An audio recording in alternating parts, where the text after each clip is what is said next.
Well, hello, all you future zoologists. It's Mrs. Kohli. I'm so excited we have a little bit of time to talk about some important things like what are text features, what is your animal's habitat, and how am I going to write my nonfiction book? These are important questions that you may have, and I hope that I'm able to answer those um, with my very best ability. So the first thing that's on our list to do is called, what are text features? Well, text features are the different things that you see as you open up, let's say, a scholastic magazine or a nonfiction book. That category of a book, in order for it to be nonfiction, its purpose is what? Its purpose is to inform you and to teach you important information about that topic or that heading. And so, anyways, let's practice some of our skills right now, because as you learn how other authors do it, then you'll be able to take it and apply it and use it as you write your nonfiction book. As you remember the last time we met, you might remember me mentioning on your classification page that you were working on, my classifying my animal page, I asked you to draw an illustration, or I even said to draw a diagram of your animal of choice, and don't forget to label it. Those were some of the last things I mentioned to you the last time we met. So this would be an example of what I was asking you to do. Now, if you're not doing a polar bear, you would have done it for whatever animal you chose. This just happens to be a polar bear. So what you would do on that little square space that you had provided to draw your illustration, you would write the name of your animal. And underneath it, you would draw or sketch, doesn't have to be perfect, with your pencil, the general shape of your animal. Then this is the most important part when you do a diagram. You need to label those features that make it unique, things that would help your audience better understand your animal. In particular, for a polar bear, you can see that they have small, rounded ears. They say it, and they show you that in their picture. Also, the polar bear has a black nose. Notice they shaded in the nose black. It matches the words, doesn't it? It also has a muscular hump over the shoulders for catching large prey. And then I could think to myself, what other animal do I notice has this hump? When I think, oh, a grizzly bear, because it's the same species, isn't it? And then I notice it has a small tail. The picture shows it, and part of the words show it too. Down here it says that they have long claws for tearing their prey. And one of the other things that they noted here was that it has large furry feet for walking on snow and ice. Okay, so this is all just the diagram. The diagram has the labels, and so hopefully, give me a thumbs up. Were you able to finish that the last time we met? I sure hope so. So let's see if we can read some text about polar bears and then answer some questions. So this would be your heading, or what we call the title. Polar bears. Polar bears are large and heavy. They are the biggest species or kind of bear. Polar bears have a coat of fur to help protect them from the cold. Even their paws have fur on them. Notice they did an exclamation point. So as a reader, remember to use good fluency skills and check out that punctuation. That helps us to be able to read with prosody, and that's more advanced than just regular reading. So anytime we read, we should be practicing, and I would suggest reading out loud too, just as a side note. This helps polar bears to stay warm and travel on slippery ice. Under their fur, polar bears have a thick layer of black skin, which helps to absorb energy from the sun. Both of these help to keep polar bears' body temperatures warm. Nice. We did a good job reading together today. Number one, now let's see if we can answer these questions. Number one, the heading for this article is, so a heading is just kind of like a title. So what does that say? You're right, it says polar bears. So the answer would be letter B. Now on these four answers, we're going to say that A is like a finger 1, B is 2 fingers, C is 3 fingers, and letter D is 4. So you're going to be able to answer this for me. You're going to vote and answer for me, please.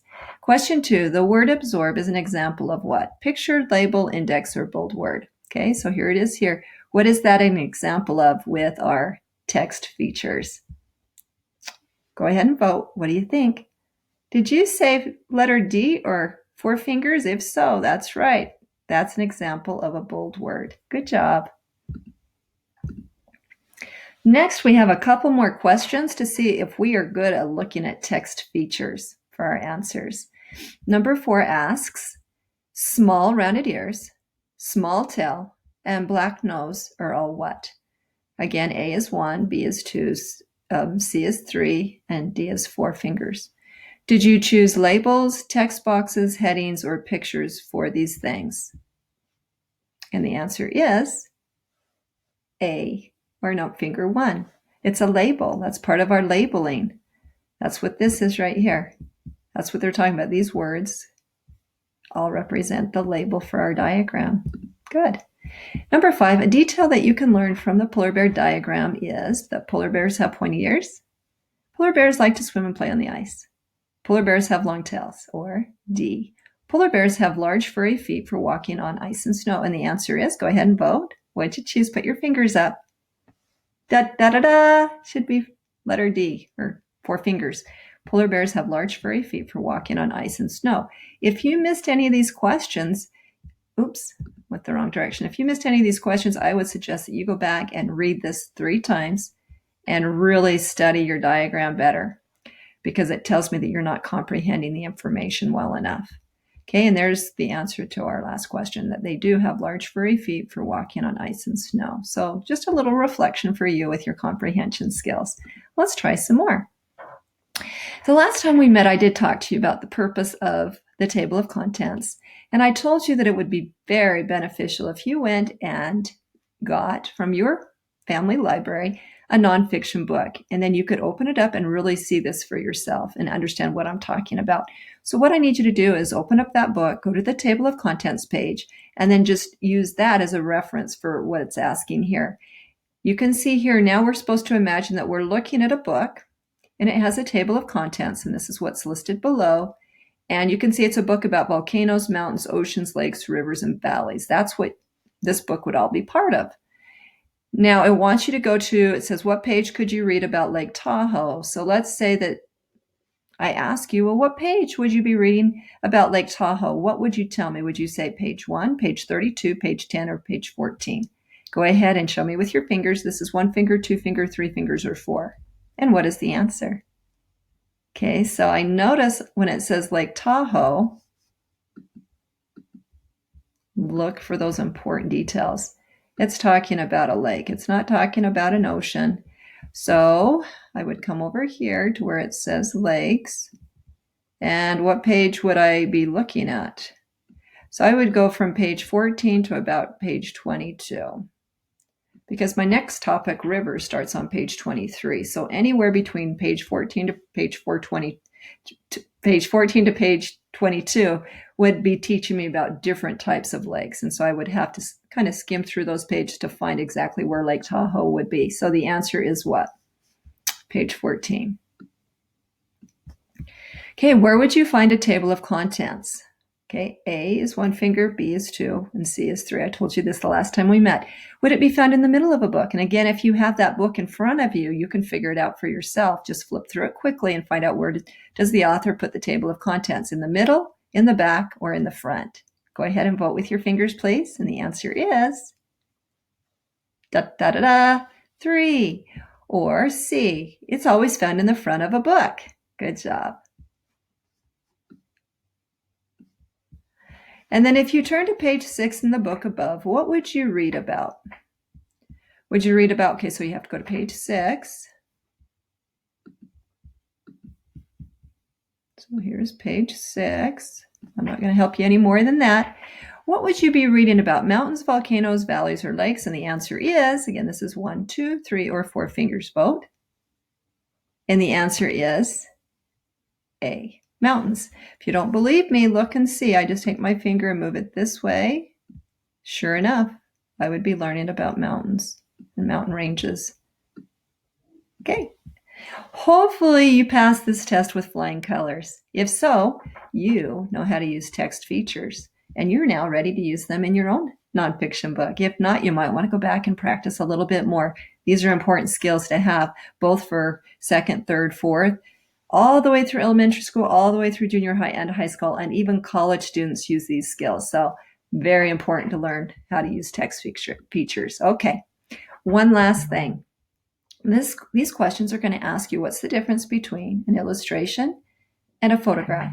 So question number 19 says, which of the frogs above is a photograph? Is this A or B? Finger 1, finger 2, and what is the answer? Photograph. You're right, it's going to be 2 fingers. It's letter B. This represents a photograph. And you probably already knew that because your parents have photographs or pictures of you that they take with their cameras. Okay, question 20 is, what is A an example of? Is that an example? This is A right here, by the way. And an illustration or a photograph? Well, if this is the photograph, then what would this be? Process of elimination says that's got to be the illustration. Okay, so it would be like this. Everybody good? Nice job. Okay, next page. Here's what our book looks like. This is our table of contents that we've been working really hard on, haven't we? So this is your to-do list for the day. First, you're supposed to finish what we talked about the last time, the classification of animals. Please, if I were you, do not worry about the page numbers until you've actually taken all of your pages, stapled them together, and then you can open it up and see exactly what those page numbers would be. Because if you do it too soon, you just end up erasing everything and starting over again, and you make a mess out of your page. So I would just wait till the finale and determine what that looks like. Okay, so you know how to do chapter 1. Sorry. We also have chapter 5 and chapter 6 that I talked about briefly. I'm going to help you with that just a little bit more. And then our focus today is to come back to chapter 2. So let's take a look at chapter 5 and 6 so that you'll know how to answer these correctly. So you have a page that looks like this. It says chapter 5, my animal's diet. These were terms that I talked with you the last time we met. I didn't talk about insectivore. But I mean, with the word insect as part of the first part of the word, you probably know it has to do with animals that eat insects. It just makes sense, doesn't it?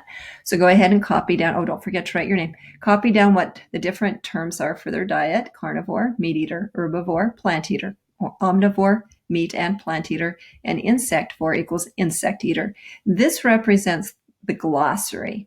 This represents the glossary of your book. So yes, this needs to be included. This helps your audience better understand what you're talking about. Otherwise, if you write something, they're like, well, what does that mean? There's no comprehension.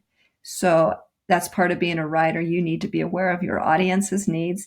And a lot of times these words are not known by many people unless they are truly a scientist and they study a lot. So we're going to help our audience understand our books. So please don't forget to write down your terminology. This is, again, what's called your glossary. It's very important. Okay, then I'm going to let you choose what style of writing you incorporate into your nonfiction book. As you can see, I'm writing these pages or these chapters in what's called first person, meaning I am speaking as if I am your animal. If you don't like first person, you can write in second person or into it like third person, meaning it's just what subject do you use to narrate your story. Okay, so I am well, let's go back to the polar bear. If you're doing a polar bear, I'm helping you a lot right now, aren't I? And you are very lucky. So it would be I am a, okay, so you're not going to say I am a polar bear because we already know you're a polar bear if that's what you're doing. But you would tell us which of these represents the diet of a polar bear. Well, bears in general, I haven't studied enough about polar bears, what kind of foods I know that they might even be more of a carnivore. So I'm going to say I'm going to speak for and on behalf of just the general bear species, okay, because I don't want to lead you astray. I'm going to say that I'm thinking of like just a regular brown bear, let's say. So what would I choose for a regular brown bear? Well, I would choose what's called the omnivore, and that's what human beings are. So I would say I am, because I have an O there in the word omnivore and I have a letter A, I can't have two vowels side by side like that, two words next door neighbors that are side by side. So I would need to change the letter A to the word an, and you would say I am an omnivore, period. Then you would say everything that you eat. If you're a brown bear, you would eat things like this. And listen to the way that I word my sentence. I eat berries, comma. You could say I eat berries. And then you could say insects, comma, fish, comma, and all types of rodents, period. Now, again, I was just kind of going from the top, just off my brain. I don't have any facts in front of me. So through your study, you're going to know what to write down for what your animal eats or what its diet is. So that's your expertise. You're the zoologist. You're the expert on your animals. So don't just guess and make up something. Actually make sure you study it and write it down so that the person reading your book is actually learning from your book. That's the purpose of writing. It's to educate, not just to make people confused. Okay, now let's go to chapter 6. And this is where you're going to write about your animal's predator. And also tell me if your animal's endangered or not because of the predators. So the terms that we need to be aware of to better understand our story. Again, this is the glossary. We're not going to skip over this because then there's confusion and your audience doesn't have any idea what you're writing about. So you're going to say the activity. You could say the activity. Just leave it like that. Activity, put your colons. Those are the 2 dots. And then you can make these little stars. And you would say nocturnal, and that means active at night. Make another little star and say diurnal. And that means, equal sign just means that means active during the day. And then you're going to write this sentence. There's going to be 3 sentences actually in this chapter. And so listen very carefully. The first chapter I've written for you, I said, I am a blank animal. All you do is you choose which one of these terms here you're going to write here. Okay. So if I was a bear, I know that I'm diurnal. Again, that brown bear that I'm talking about. So I would say I am a diurnal animal. Then I've got my comma and I write my because. I am active, and I just come up and write what this says, active during the day. Okay. You don't need to write active twice though. I would just say active during the day, period. Then you need to tell me, secondly, who is your predator? My predators are, like for a brown bear, it might be other bears or humans, period. So you need to tell me who your predators are. So let me go ahead and write that here. My predators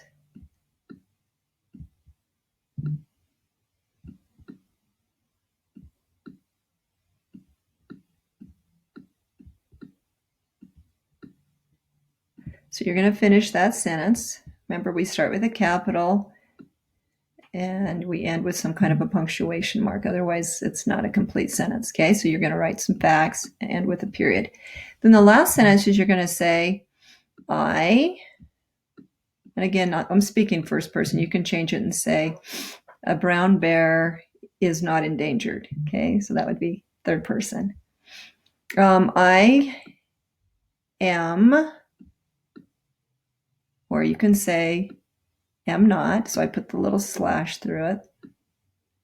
You get to choose which of these is the correct answer for your animal. I am not, or I am endangered.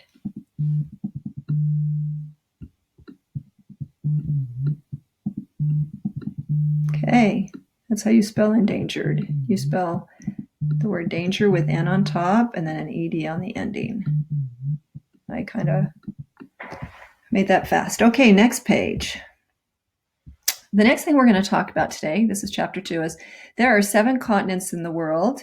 So this part, you need to find out which continent and which region of water or land that your animal lives in or on. Okay? Continents: North America, South America, Europe, Africa, Asia, Australia, and don't forget, what's this down here? Antarctica. And that makes how many continents? 7. Don't be fooled by my fingers. There's only 7. Okay, then this is what your page will look like. Don't forget to write down your information about your animal's habitat and then color in all of the places that your animal lives on the World Atlas. Okay, so you've got a paper like this. Most of you have already done this with me. If you haven't done it, this is where you need your mom or your dad to assist you. This is kind of a little complicated, but you've got it. It says the orca killer whale. So I'm using the orca killer whale as an example. You'll put your animal's name there. The orca killer whale's habitat is found in and you're going to write where the region is. Is it a swampy region, the desert region, mountainous regions, ocean regions? Okay, so that's what a region is. Prairie region. And this is going to be the cold ocean water region, and it should be regions. It is located by the 7 continents, but most are by Antarctica. And then at the bottom, put chapter 2, animals habitat. Don't forget your page number if you know that that's going to be your page. Okay, and that is the end of our lesson today. Again, what are we doing? Well, we're trying to get chapter 1, 2, 5, and 6 done before I meet with you the next time. So I hope that you are excited to be an informational text writer and writing this masterpiece of a nonfiction book. I know you can do this. And I know that you're going to create a book that's going to help so many people better understand your animal. Don't slop through it. Put in the time. Use your best handwriting. And don't forget to be a researcher and a writer. Until next time, boys and girls, bye-bye. And don't forget to make it a great day. Bye-bye.